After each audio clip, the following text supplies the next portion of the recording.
Hello, this is Bill Webb, aka BillyIndiana. Today I want to talk about the games that I played in July 2025, and it was, I think, the third largest number of gameplays I've ever had since I started tracking back in 2020. And I had 80 gameplays of 53 different games, bunches of them new to me.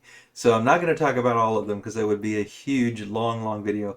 But I'm going to try to skim over, let you see all the games that I played, and maybe talk about a dozen of them or so. Primarily some of the newer ones to me, which there were a lot of new to me games, and some really great ones. Some that I'm really looking forward to trying again. That I could see definitely rising up into my ranks of favorite games. So if you'd like to see some of these bangers that hit the table in July, stay tuned.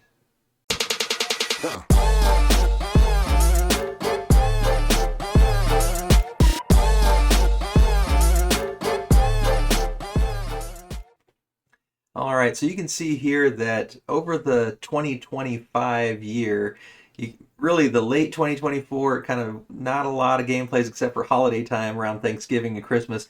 And then into 2024, not terrible in January, February with some breaks and holiday time, but then towards the end of the school year, just really anemic. Bounce back a little bit in June if you watch that video that I recently posted with some vacation time with some family and some friends. And then in July, part of that was also at that same vacation in Mexico with family and friends, and then also then just coming back. We had another time where my wife was in UCSB doing some research, and I was hanging out with friends. Had several all-day game days, and so just really packed in a bunch of games. Probably more in-person physical board game playing in June and July this year than I've had in about a year. So it was really great. So the games, let's quickly look at them. You can see here's the list of the 53 great games. I'm just going to go over them in reverse order from least played to most. And like I said, some I'm just going to fly by. Others I'm going to give you a little bit of a talk through. So we'll start with Wondrous Creatures. This is my first time playing it. It is a bad comic game by Yom CW. I hope that's close to how you pronounce it. Really beautiful game. It's kind of got Everdell feeling, but really cool magnetic creatures. Like some of them are magnetic. This one here, you can see you've got your character writing on it. There's a little magnet that holds them together, and you're trying to put your characters out on this terrain to gather up the different eggs and resources to then play them in your tableau. And so here you can see people. There's the personal player board and the tableau that they're building with their cards. This is a very small table to be playing this game on. It does take up a fair bit of space. Let's see if we can find some other pictures here. Here's another shot closer up of the personal player board, but really gorgeous art, and a lot of really fun, unique features on the cards. I think that my friend that was teaching us said that there are no duplicate cards; that all of the cards are unique, and so it's a lot of fun. I came up with some pretty good combos and came in either first or second. I can't remember for sure, but I think I had a big lead, and I can't remember if I held on to the lead or not. But really a nice, fun game. If you like Everdell and that kind of a game, you probably would enjoy Wondrous Creatures. Unconscious Mind is next, and Unconscious Mind is by Laskus, Johnny Pack, Yoma, and Antoine Zach's Fantasia Games with art by Andrew Bosley and Vincent Dutray. And this, I just played it the one time, two-player game, and this one I just am dying to play again. I had so much fun with this one. This is kind of the action selection board here in the middle with you're putting out these little speech bubbles and activating certain actions. And you've got this central board here where you've got Freud and your characters moving around and trying to maximize that. You got your personal player boards, and I love the little rondelle here, and also building out this tableau of abilities with the tiles.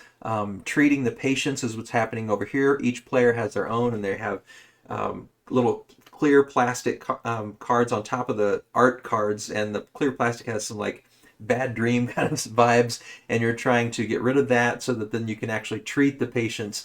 I loved, and you got the little circle thing here of your resource management, and I loved the puzzle of managing those resources in the circle, figuring out how to combo the tiles here, figuring out which actions to take, and how to potentially even block a little bit the other players as the action speech bubbles start filling up. I just absolutely love this game and really want to play it again. The art is amazing, the production is fabulous, but the gameplay is really what sold me. And there's just so many aspects of the game that I think I've just scratched the surface on. Can't wait to get back to that. So Unconscious Mind. Definitely, those two are excellent games. Unconscious Mind, though, probably is my favorite game of the month. All right, Turtle Splash is a little flicking game, dexterity game I play with the grandkids at a board game cafe. It's a lot of fun. We've played that several times with them, and they love it. Tavarua is one that I've been wanting to play. We played it down in Mexico. It had kind of that beach vibe theme as you're competing as surfers, and you're trying to swim out, catch the wave, ride the wave in without crashing. You're riding on the longboard some of the time, the shortboard some of the time. It's got some really cute art and cute vibe to the game. It's really unique. The meeples are really fun to look at, and the goal of the game is also just a lot of fun. The card play, trying to stay on the board and figuring out when you can use these extra bonus action cards or special action cards. And so here you can see a lot of the features. This person's riding their longboard, this person's riding their shortboard, and it's a lot of fun. It's very procedural, and so you have to have the right group, and the group has to be, I think probably if a group is really into surfing, they would enjoy this game more than just the general board game enthusiast, I'm imagining. But I enjoy it and had a good time with it. Spectacular was another one that was new to me, and this one's by L.F. Svensson and Osmund Svensson from Chili Fox Games. And this is one where you're kind of building out this tile sanctuary, and you're putting your dice on there as you go, and you have to pick certain dice, and you're trying to get certain patterns, and the patterns change from game to game on what you're trying to get. And yeah, we just played it the one time, so I'd have to, and it was earlier in the month, so I remember these towers. You have to put the towers up before you can play a 6, and you have dice over here on the side. You got these other dice out here on these central rectangles that are being passed around, so you're trying to time the usage of the dice to build out your patterns. And I don't see in these pictures, but I remember some cards that you had, and you were trying to, yeah, I think it's like this A, B, C. I think you have some cards over on the side with goals that you're trying to achieve. Yeah, I'm not seeing it here in the pictures though, but I remember for sure some goals we were trying to achieve. Maybe there's different variations of the game where you're trying to get certain goals, and each player is trying to get those goals different than the others. So spectacular, cute little game, kind of Cascadia vibes. Enjoyed that one quite a bit. Sky Team is one I've talked about quite a few times, just been playing it on BGA with Ian from Where There's a Will, There's a Play, and enjoying our games of that. Shackleton Base. Shackleton Base is one that is also right up there in my games of the month, and it's especially thinking of playing SETI and Unconscious Mind and Wondrous Creatures, lots of just great production games. But Shackleton Base was a lot of fun. And it's really an interesting puzzle of putting your astronauts out here and taking kind of area control, or at least area majority, and trying to maximize where you place the different like storage, I forget what they're called, these little space stations, I guess, you're trying to get out there. And the more you have in your color, then the more bonuses you can get. But if other people have majority, then you have to pay them. And then there's some cards. I don't see the cards real clearly here. Might be over here on the side, but each person has their own player board, and they're trying to put these pieces, these space station pieces out, and every person has their own special ability. You are also managing resources. Let's see if there's another game here, or board here you can see. Okay, so yeah, here are some of the different corporations, I think they're called, that you're trying to kind of partner with and play cards from those corporations to maximize it and build basically an engine in the use of those cards, so that anytime you do something out on the board, you can capitalize on the functions that you get from the cards that you gain here by partnering with those corporations. So I had a really fun time with that one, enjoyed it quite a bit. Next up, SETI, and SETI is another space-themed game. This one from Tomas Holek, Czech Games Edition, CGE. And this is another one where, again, great production. You've got this really cool thing that spins here. And so depending on where your spaceships are, you might get spun a little bit, and you're trying to put your tiles out here into these research areas, I believe they were. And then out here, you're trying to explore these planets and moons, and then these aliens are up here. You're trying to kind of, I forget all the terminology for it, but you're trying to get your ships here in these spots, and then the different aliens kind of pop up at certain times of the game. You're building out a tableau of cards as well.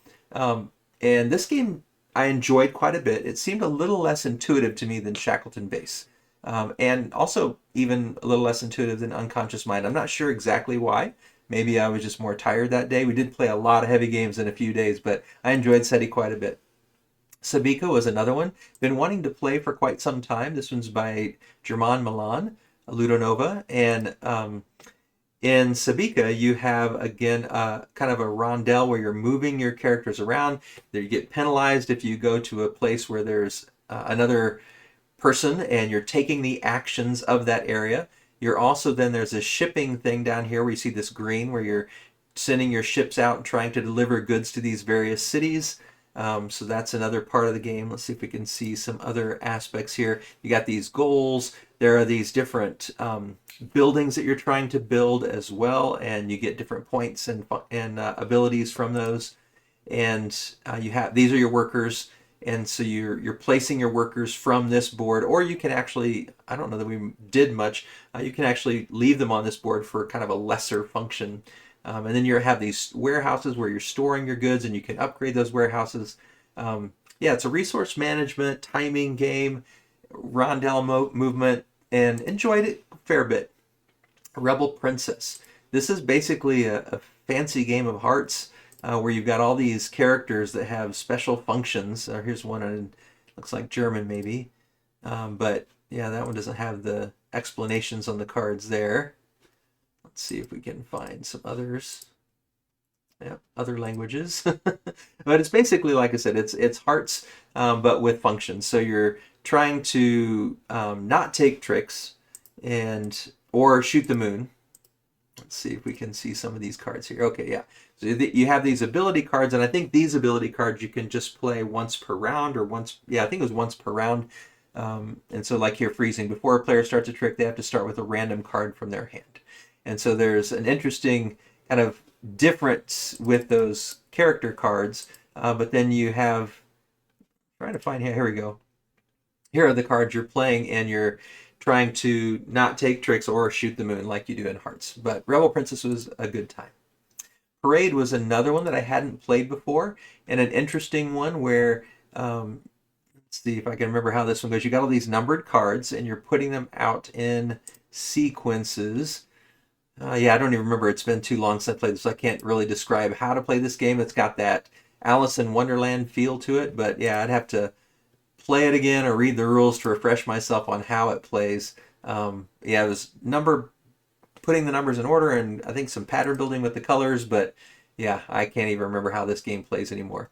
Let's see if we can go back to the description here. Maybe it'll ring a bell. Characters on your turn, you play a card to the end of the parade. Unfortunately, this card might cause other cards to walk off the parade. Yeah, I do remember the color is the same as the color of the card displayed, or the number is the same or lower than the card displayed. And so you're trying to, as you play them out, think about the colors and the numbers and cards going off. And the more cards the further out you play your card, the more cards you have to take. And you are, I think, trying to get rid of the cards. The game ends when the deck is exhausted. Yeah. Again, not really great memory of how this one goes. I enjoyed it, but it was just a card game we played late at night one night, so don't remember too much about it. Nunatech Temple of Ice. This one has a really interesting kind of 3D nature to it. You're building up this big pyramid. You also have a tableau of cards that you're building, and sometimes you might want to use these where you're trying to get all these little symbols. Sometimes you're choosing a different kind where you're trying to get different symbols. Sometimes you're doing architects, which on your player board you have ways to score points for those architect cards. So yeah, you're building out a tableau. You're trying to kind of put out your cubes at just the right time on this board to build up the various levels. And each time you get a cluster of 4, then you put these tiles on to build up.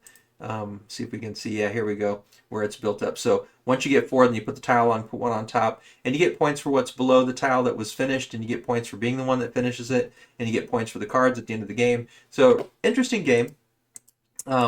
Enjoyed it a fair bit. It's really cute and pretty easy to pick up on.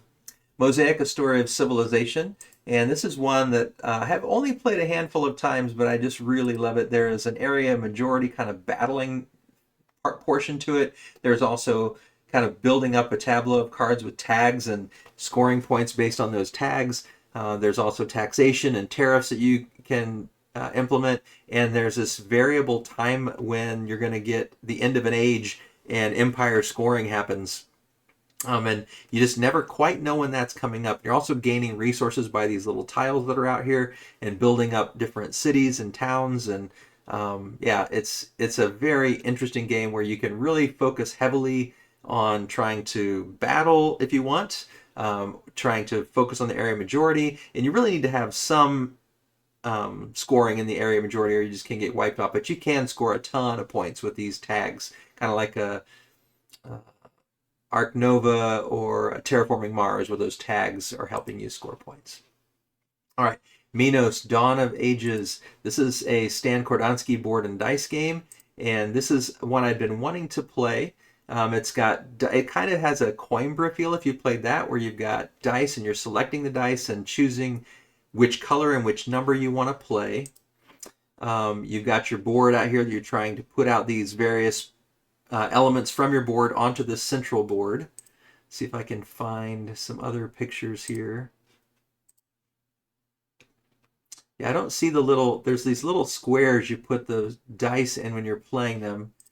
I see a lot of really nice artistic pictures here, but yeah, if you've played a dice selection, dice drafting, dice manipulation game where the colors and the numbers both matter, and it's a very Euro style game, that's Minos Dawn of the Bronze Age, and I enjoyed that quite a bit.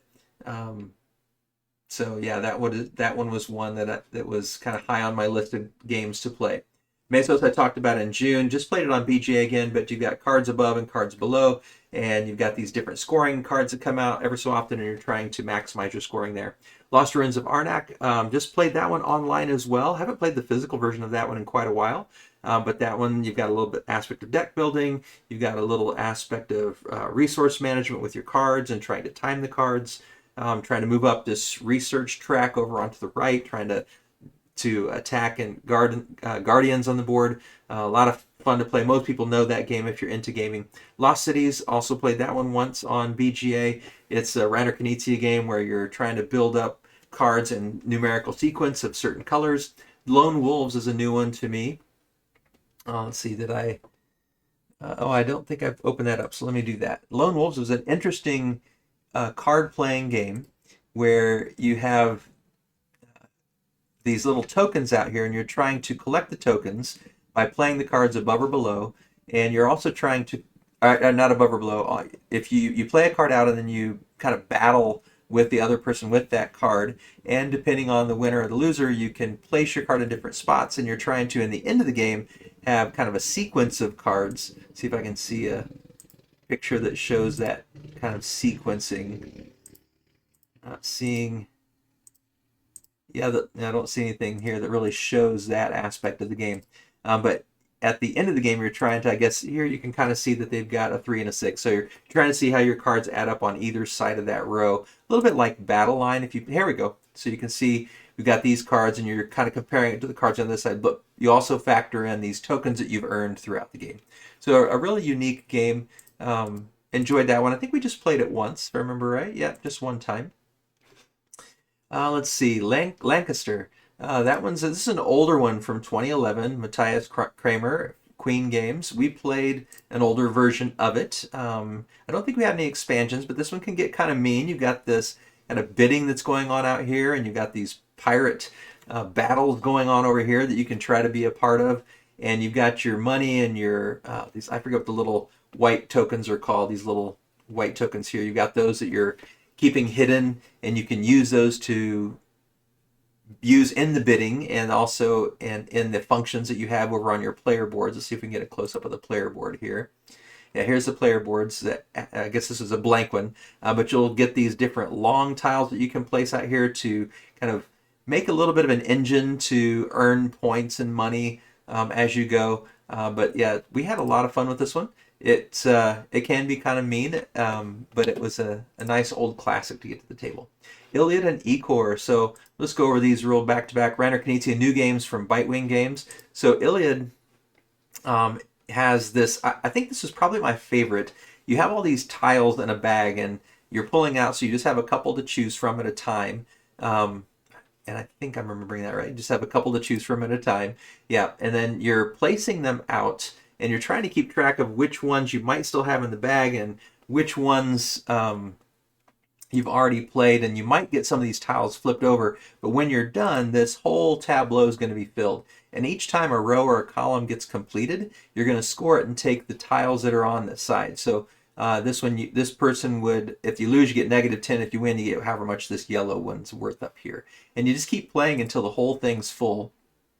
And so here, these two rows are not quite done yet. There's tiles that need to be played there. And the winner's going to win of this row is going to win 5 points, and over here they're going to lose 5. This is going to be an 8 and a 7, so not that much of a difference. And in the end, you're tallying up all your points to see who has the most points. I really enjoyed this one. I don't tend to like abstract kind of head-to-head games too much, chess-like style games, but something about this one, I really liked it. The different numbers have different functions.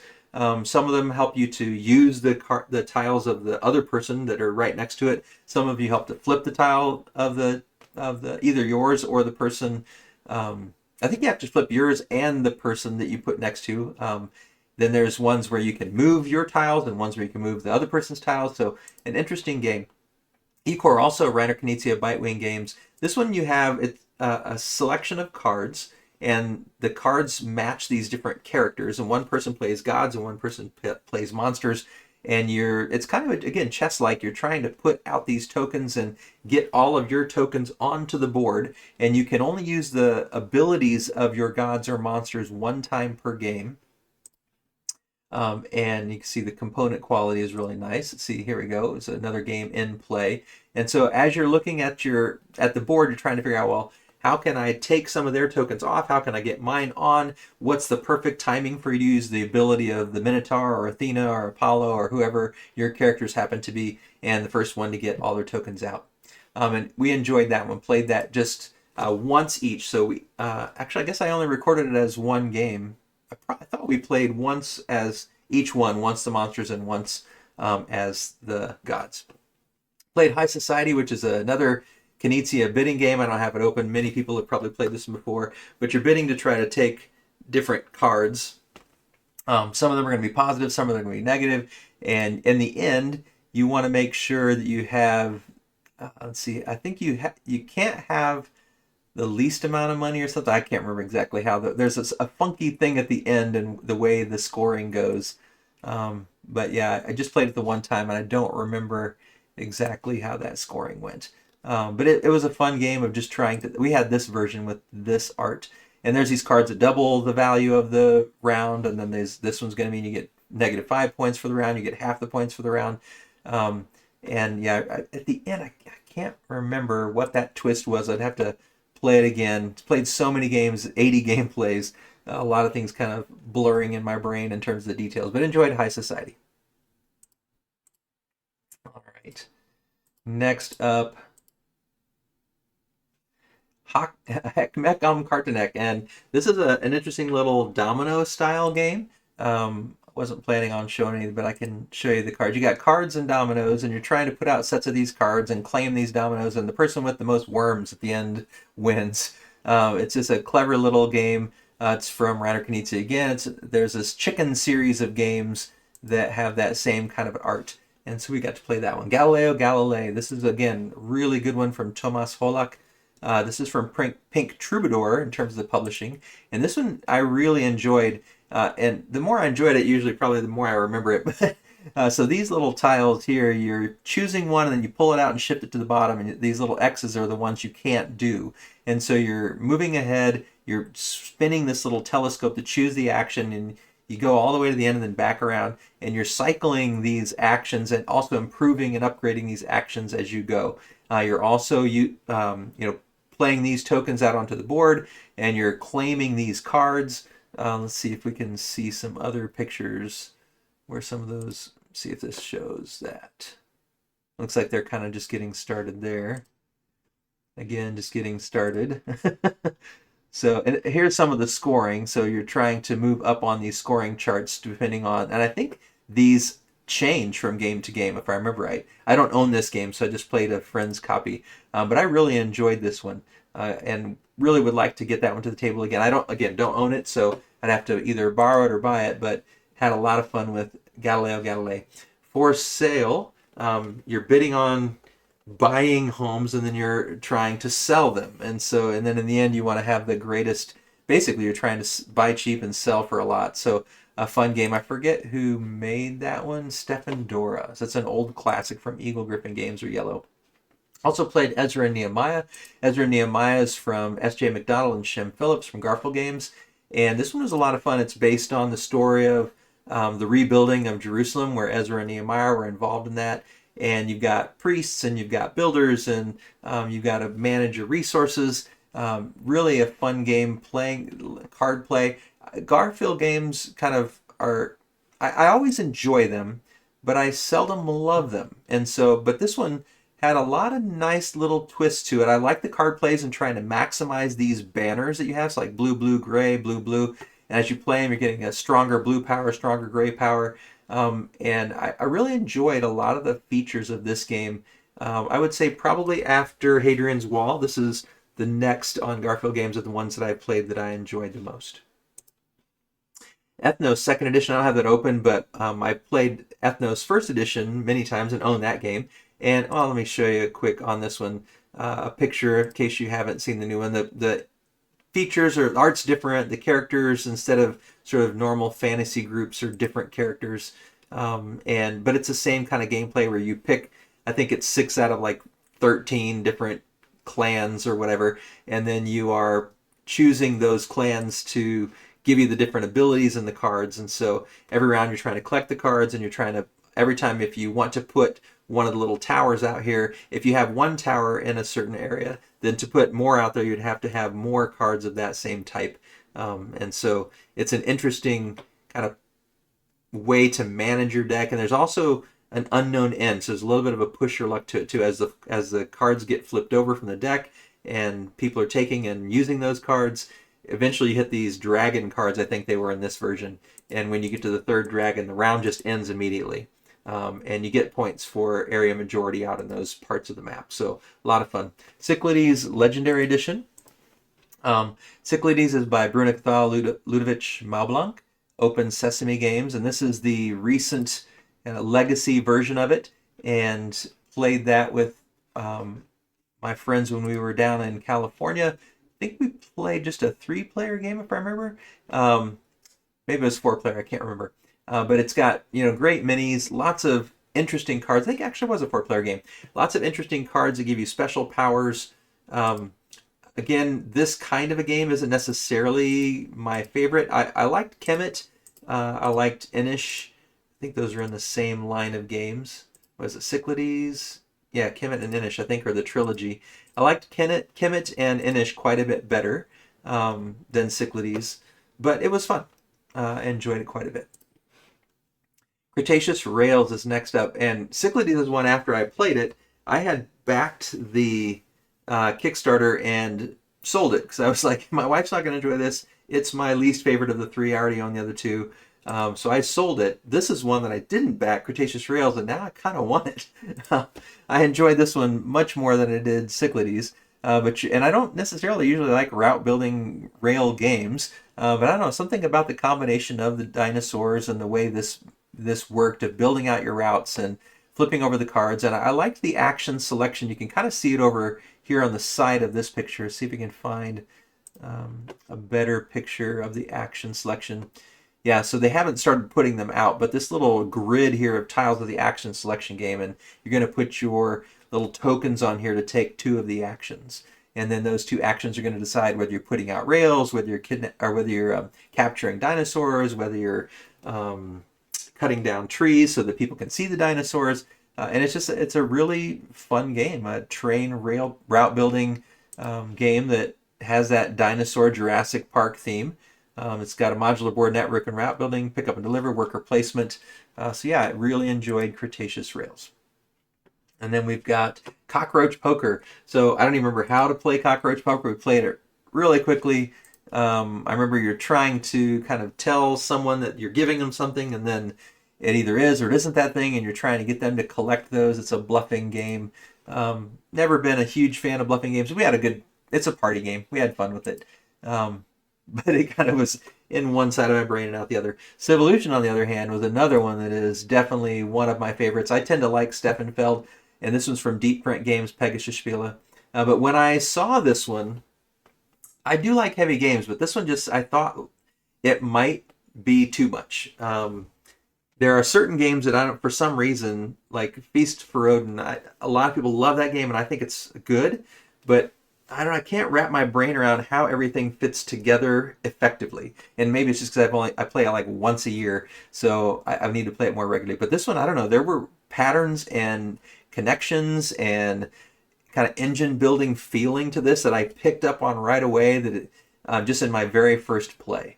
And so I really enjoyed this one. You have these gigantic player boards, and you're trying to upgrade your functions. You're trying to put your dice out so that you can then combo those dice to take these actions, and then you're putting your characters out here on the board, and you're exploring and you're expanding. You're gaining resources from that board based on the different areas. See if there's a little bit more of a close up here. So you're exploring these little X-shaped things, and then depending on the different terrain, you're going to be getting, I forget what they are, clay and wood and gold and different things like that that you need as you're building up. Let's see, that's part of your player board over here. Yeah, you need, these are where you store those resources that you're getting in part from that island where you're building out with your characters. But it's kind of a point salad type of game, as many of his are, and it looks really complex, and I guess it is pretty complex. It's got a big teach, but I don't know, it just clicked with me right away. Really enjoyed it. Can't wait to play that one again, even and again. It's not one that I own. Kalis 1303. This is an interesting game of the kind of, you've got this board where you're building out your route, and you have these different abilities, these actions that you can take, and then you can flip them over and change the actions. You can take control of them and when you put a house here, then if someone else takes that action, you're going to get a benefit. And the route that you're moving along just keeps growing. You keep adding these tiles and adding these tiles until it reaches the top. And you're trying to, again, get the right resources to collect different cards which have victory points. See, these are some ability cards here. And let's see, I don't see any of those victory. Maybe they're here. Yeah. So here we see all these cards. Like this one's worth 20 points. And so you're trying to collect those by getting the resources and then purchasing those cards. Yeah, very interesting Euro-style game. Has a little bit of cutthroatness to it for an older Euro. Cascadia Rolling Rivers, I don't have it showing on here, I don't think, or nope, I don't. It's kind of like Cascadia, but it's a roll and write. You roll the dice, you pick which dice you're using, you're filling in the papers, and it was nice. I played that a few times. Cascadero is one that I do have open up here. So Cascadero is another Reiner Knizia Bitewing game, and this one is one that I own. It's a lot like several of his games where you're putting out tiles and you're trying to build patterns and routes and connections.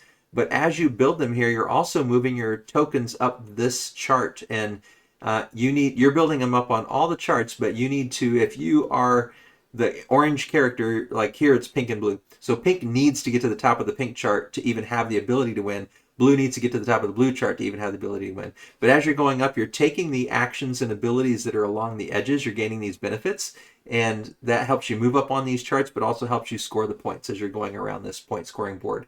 And it's just a really interesting way to put these esquires, or I forget what they're called, out here into chains, and you're trying to connect city to city, and there's all these bonuses for, like, can you get 3 orange cities connected? Can you get 3 pink cities connected? Can you get 1 of every color connected? All these different bonuses. Some are first come, first serve. Some are everyone can achieve them.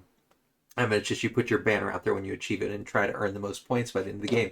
But I really enjoyed it, and I like Rebirth and a lot of other, Through the Desert, a lot of other Knizia games that have that feel.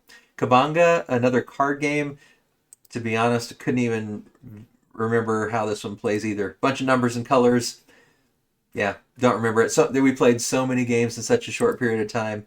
I remember it being pretty simple, and so I'm sure I could just skim over the rules and pick it up right away. But it was fun, but don't remember much about it.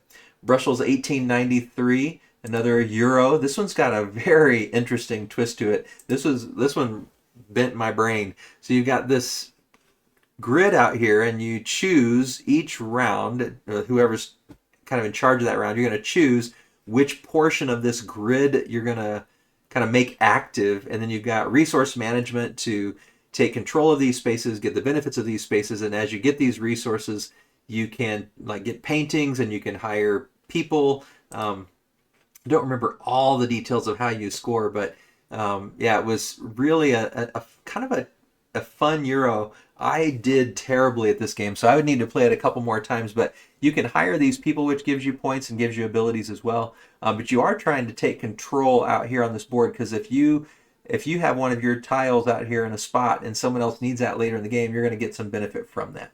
So I really enjoyed this version. We had it was the older version, I believe this was the one. And I think there's a like Bell Epic Brushels or something, a newer kind of blinged out version, but we played this older version and it was really nice. All right.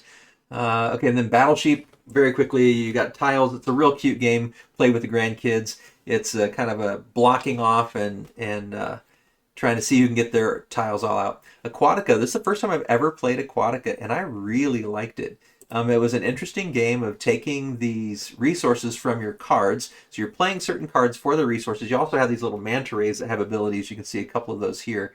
And the manta ray abilities and the card abilities help you to gain locations and hire heroes. And then you're kind of trying to combo those heroes.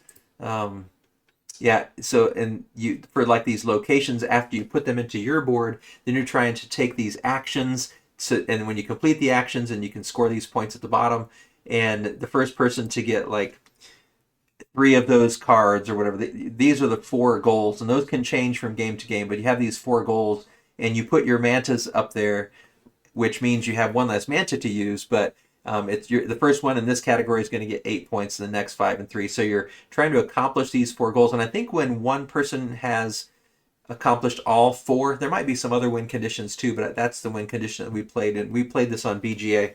I'd really like to get my hands on a physical copy of this game. Enjoyed it quite a bit, and I think my wife would enjoy this one too. So that was Aquatica. Aqua Garden Beachcombing Edition. So Aqua Garden is one it's Tatsuka Choa, Uchibakoya Games, and Aqua Garden is just a really fun game. You're building up an aquarium. You're moving your character around this board. Let's see if I can find a picture. So here's a picture of the board. You're moving your character around the board. You're collecting fish. You're making commercials. When you make commercials, you're getting money for those commercials you're trying to advertise. When you collect fish, you're putting them in your aquarium. Let's see if I can find a picture of an aquarium board here. Oh, this is just the beachcombing. So let me see. I might have to go back to the original game. Let's see. This is, yeah, here we go, Aqua Garden. So yeah, here we go. Here's the aquarium. So you're putting the fish in the aquarium, but there's only a certain amount of oxygen available in the aquarium. And down here it tells you how much oxygen each of these fish need. And turtles have to have seaweed so they can go in. You also have an event which is like special to your aquarium. And if you can put the right kinds of fish combinations in these 2 tanks, you're going to make extra money. And you're just trying to basically make enough money that you can spend enough money to make your aquarium better, and scoring points as you go. So yeah, we've got also these goal tokens or these goal cards here, where if you're the first one to achieve these goals in one of your aquarium tanks, you get these extra little tokens to put into your aquariums. And then there's these special fish that you can get when you go to one of those commercial spots on the board. Instead of doing commercial, you can get the special fish. So, and we played with a beachcombing version. Let's see if I can go back to the beachcombing and see if they've got a good picture of well, you get to pick up stuff on the beach like sea glass and starfish and conch shells. There's also trash picking up, and so whoever has the most is going to get a bonus, and whoever has the least is going to lose points. So a lot of little extra features. You have all these different things around the edge of the board with the fish. So really enjoy Aqua Garden and enjoyed playing it with the beachcombing expansion. Next up, Amalfi Renaissance. This one's by Takeo Yamada from Silex Games. It looks a lot like Ostia and Aqua Garden in terms of the art and the style, but this one, it's really gorgeous board. You're trying to put out lighthouses and boats. You're trying to put these boats into play so that you can get these resources and then use these resources to gain these, I think, yeah, using the resources to ship them to get these people or to go to these places. Yeah, it's a little hazy on exact gameplay. And and I didn't score real well in this one. There were several days where we got kind of the end of the day, and I was enjoying the games, but my brain was having a hard time absorbing all the best ways to play.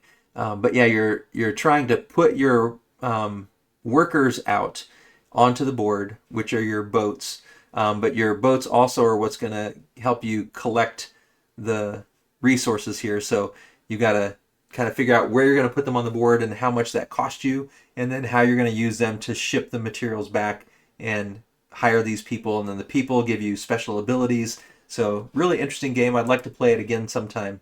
And then Trio, played that one a couple times on our trip to Mexico. It is a quick kind of memory game where you're trying to remember who has which card. You say, hey, what's your highest card? What's your lowest card? You're trying to get trios, like 3 3s, 3 7s, 3 8s, whatever.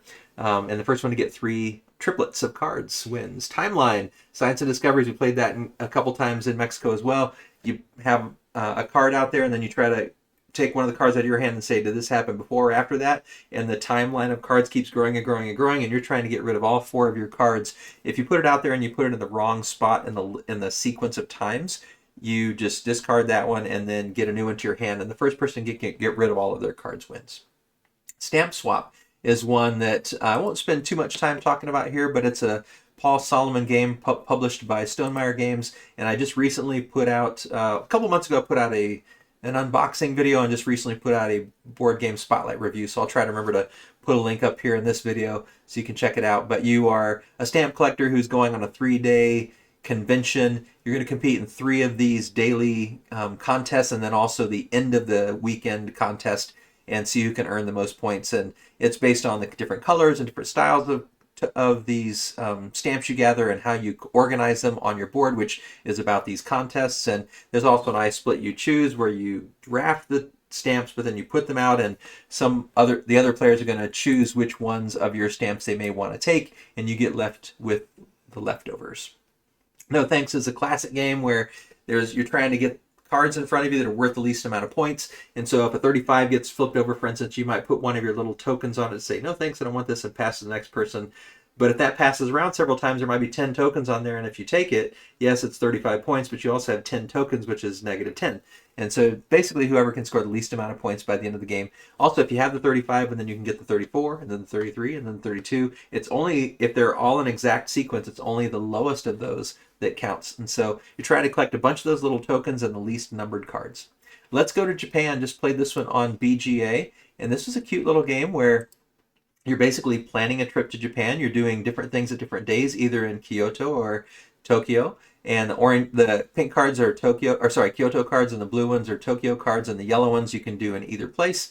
And you got to make sure you've got tokens to help you ride the trains back and forth from city to city. You're looking at these tags and trying, like on Wednesday especially, you want these food tags, and on Tuesday you want, I don't even know what these, maybe social media, I forget what these little blue ones are. And then you got temple tags. So you're trying to get the tags kind of matched up, and then at the bottom of each card is a kind of scoring, and only the one that's on the top of the stack or at the bottom, vertically, like here, explore Nakamisi. Then if you do that, you got 2 of these symbols. You're going to get 2 per these cat symbols, which is this board moving up here. Let's see if I can find a picture of that. Not that. You can kind of see it here, but anyway, you're trying to maximize your points, moving these tokens up on this track, putting these cards in a good order to earn you points. So it's kind of an interesting tableau builder, so to speak. Catan Jr., so played that with my grandkids a couple times. They really liked it. It's got a lot of the same rules. You roll the dice, you get the resources, trying to build stuff out. Bug Hunt, played that with the grandkids. Don't own that one, but played it at a board game cafe, the Missing Piece in West Seattle. And it's kind of, you look and you see where all the bugs are, and you have a certain color you're trying to grab, and then you kind of put the shield up and you reach back in and try to find yours, and the first one that can find all of their own colors wins. But if you get 3 white ones, the white ones bite, and then if you get 3 white ones, you get bit too many times and you're out. Bang the Dice game. It's fun where you're rolling the dice, and one person's a sheriff, and you got some deputies and some outlaws and some renegades. The sheriff's trying to kill all the outlaws. Deputies are trying to protect the sheriff. The outlaws are trying to kill the sheriff. The renegade's trying to be the last man standing. You roll the dice. Indians can come and shoot arrows, and You can drink beer to get health. You can shoot people the closest to you, and then as people die, different people get closer to you. Just a real fun game. We played that a couple times at our trip down to Mexico. Lands of Amazement, I won't say too much about. It's a Scott Alm's Button Shy solo game, and I'm not going to talk too much about it because I have a video coming up in a couple of days from now where I'm going to be doing a playthrough and show you how it works. It's a Kickstarter that's coming sometime in August, and so we'll be talking about that more soon. Cascadia Jr. I actually bought this one. I love Cascadia, and you can see that's also on the list. I won't talk about it much, but I played that 6 times. But Cascadia Jr., I enjoyed Cascadia so much when I saw the junior version and heard good things about it. I bought it. Played it with my grandchildren that live up in West Seattle. Played it with my grandchildren that live down in Tacoma. All of them loved it. Every time we played it, they immediately say, hey, can we play again? And so, great game for kids. Cascadito. Oh, I guess I do have this one open. So, show you a couple things about it. One thing that's different is all your tiles are double instead of single like Cascadia, and you don't necessarily draft, you don't have a dual draft, you're just taking the tile, but if you can get 3 foxes together, then you put the tokens on them, and then you get the other kind of fox token like this one, and on the back of those tokens, you put them on your little panorama board, and at the end of the game you flip them over and they have little acorns on the back, and whoever has the most acorns, here you can see the backside, whoever has the most total acorns wins. So it's not necessarily who has the most tokens, it's who has the most acorns on the back of those tokens. So there's a little bit of a luck when you take those tokens out of the dish. You don't necessarily know how many acorns are in the back. You get to look, but you don't know when you're taking them. So nice little pattern building game. All right, and then Cascadito. Now, Cascadito is a roll and write version of Cascadero, which I talked about a little bit ago, and I actually really like that. I only played it solo, but it's kind of similar. You're rolling the dice and you're picking 2 of them, and you're putting X's out here. You're trying to connect cities, and you're trying to go up the tracks, and you have to, I think if it's solo, you always have to do the blue one, if I remember right, and you're trying to accomplish these goals that are at the top. You're trying to work your way up as many of these tracks as you can, but you have to get to the top of the blue one when you play solo. And you can't play it multiplayer, I've just only played it solo. And in the end, you tally up your points and see what you score. So talked about all of those, and now last one, Fellowship of the Ring trick-taking game. And so this one is from Brian Bornmuller, and Office Dog is the publisher. And this is, I love Lord of the Rings games. I'm not necessarily enthralled with trick takers, but I enjoy them. And in this game, it's got a kind of a campaign to it. And so every round kind of starts off with some easy, it's a little bit like The Crew in terms of a cooperative trick-taking game. Every person's going to take one of these characters. These little tokens are the ones that have to be used, and sometimes you might have, if you're maybe a 3-player game, only 3 of these characters are going to be chosen, but the 2 with purple on them have to be chosen. And there's going to be a chapter that tells you a little bit about what's going on and gives you a goal, and each character has to accomplish their own goal during the round. And you know what each player is trying to do, but you don't know what cards each player has. And sometimes you might swap cards at the beginning of the round. And I think we made it through maybe 8 or 9 different scenarios successfully with a few losses along the way. But it's a fun game. I really did enjoy the theming of it. And it's, to me, it's like The Crew if you like that game, but better because of the Lord of the Rings theming, in my opinion. So that is Fellowship of the Ring trick-taking game. So as I'm looking back over this, I'll kind of go backwards now. That was a lot of fun. I don't know that I'll ever buy it, but I would always be happy to play it. Cascadia is just one of my favorite all time. Cascadito is going to be a roll and write I'm going to keep in my collection. Cascadia Jr. and Catan Jr. are going to be ones that I get played a lot with my grandkids. Let's see, Aquatica is one that I really want to play again. I should probably get a game of BGA going. If you want to play that BillyIndiana on BGA, hit me up and we'll play a game on there. Aqua Garden, really love that one. We'll have to play that one some more. Battle Sheep's always fun with the kids. Civolution is one I'm really seriously considering purchasing, but I just don't know how often I would get to play it. It is a longer game. It is an involved game, so you have to have the right kind of people to play with to make that a fun event. But I really, really like that one. Cascadera I also enjoyed, and that's a much easier game to get to the table, so I'm sure that we'll play that some more. Cretaceous Rails I don't own, but yeah, might be keep my eye out for a copy of that one. Ethnos is always a blast. Ezra Nehemiah was a lot of fun. It's kind of on the edge of would I want to buy it or just be able to play it at conventions and such. Galileo Galilei, again, same thing. I liked it a lot. Kind of tempted to look for a copy of that for myself. Yeah, that's another good one. Ecor and Iliad, surprise of the month. I didn't expect to like either of those as much as I did. I didn't back them because they're 2-player head-to-head abstract games. But enjoyed them far more than I expected. So I don't know. I might, if I could find a good deal on those, I might be interested in those. It was fun to get Lost Ruins of Arnak played again. I'd like to play the physical game. It's been a long time. Minos was a lot of fun. It didn't really stand out in the Euro game of all these other. I did enjoy it. It felt a little kind of feldy to me, a little point salady, even though it's a Stan Kordonsky. I always forgot how to say his name. Enjoyed it, but I'd probably have to play it a couple more times for it to really sink in. I don't think I would probably be in the mode of wanting to buy it, but always happy to play it. Mosaic is, yeah, just really loving that game still. Shackleton Base, that's another one like Galileo Galilei. Kind of tempted to be looking for my own copy of that one. Really enjoyed it. Said he was good, but I don't think I'd want to own it. Sabika I did own, and we played it finally, and then passed it on. Spectacular, really enjoyed it, but I don't think I would buy it personally. I think Cascadia and some of those other games that are similar kind of a genre are just as good, so I don't know that I would need to have that one as well. Tabaru I'll probably keep in the collection, even though I'd probably get rare plays. And then Unconscious Mind, though, I do own that and actually haven't played my own copy yet, so I need to get that to the table. But I think that's a game my wife might enjoy.